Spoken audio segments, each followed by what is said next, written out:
Smooth brain take to pick football over rugby. Truly an example of the American mind. Well, interesting analysis there, since I did never compare rugby or football in that video. In fact, my argument was in favor of soccer over other sports, and particularly over baseball. However, let's talk about rugby versus football. This man right here might have more insight into the differences and similarities to the sport than almost anyone else on earth. Jordan Mailata. He is an Australian former rugby league player and now NFL player. And what is his opinion on the differences? He says the NFL is much harder than rugby is. Now, I'm not going to settle at that. I'm going to give my opinions. I'm going to go over some of the differences in the athletic profiles of the sport, and we'll come to some conclusions. And also, which sports athletes would have the best chance of crossover. And here's the thing. While they are similar sports in many ways, there are some very, very distinct differences. For starters, rugby is much more continuous in nature to American football.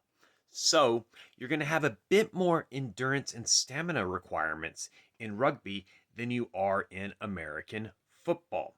However, this comes with a drawback.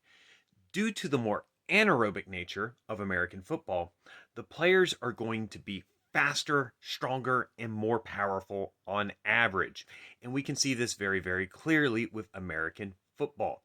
The players are bigger, they are faster, and they are stronger on average because every single play is a full out, hard as you can go. Rugby, you simply can't do the same. Now, tactically, as far as the gameplay goes, rugby is much more simple. And I'm not saying it's simple and it's for simple minded people. Don't get me wrong. You still have to be intelligent and you have to be able to think.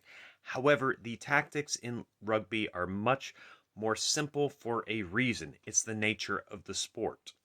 To where American football is among the most complex sports there is in any sport on earth. In fact, it might be the most complex sport. In fact, what I find most interesting about American football as a sport is it's a human chess match in the most literal sense outside of putting humans on a chessboard. Because most of the plays are actually called by the coaching staff. Then they have the players play those out on the field, which adds the human element because they have to occasionally change things on the fly. And that makes it really, really interesting. And players have to memorize the playbooks, which is a whole nother level of tactical preparation and study that probably just doesn't exist in pretty much any other sport. Now, as far as players and their abilities, one thing I will say rugby just has over American football in general is all roundedness. No matter what your position is in rugby, you play both ways. You play offensively and defensively. You have to be able to run with the ball. You have to be able to catch it, lateral it. You probably even need to be able to kick it a little bit. And you have to be able to, on defense, tackle and do everything else. To where in American football, most players only play one way. And certain players have hyper specialized roles, especially on special teams.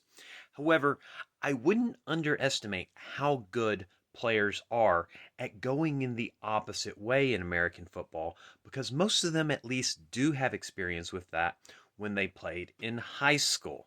Not to mention, unless they're going into a hyper specific position such as the place kickers, punters, or especially the quarterback, it's not that big of a difference that they're just not going to be able to handle it at all. They would just need to practice and get over that learning curve. So, what's the most important question though? Which athletes have the best skill set to cross over to the other sport? It's actually pretty simple. It's football players. Football players would have the best chance of crossing over to rugby, and I'm going to tell you something. If the NFL decided tomorrow that they are going to transition to rugby rules and become the National Rugby League instead of the National Football League, the USA would start dominating rugby within 10 years. We would win the Rugby World Cup on the men's side within 10 years. And it wouldn't even be that big of a challenge. The skill sets are already close enough, and the NFL just has a next level of athlete overall to any country's rugby programs.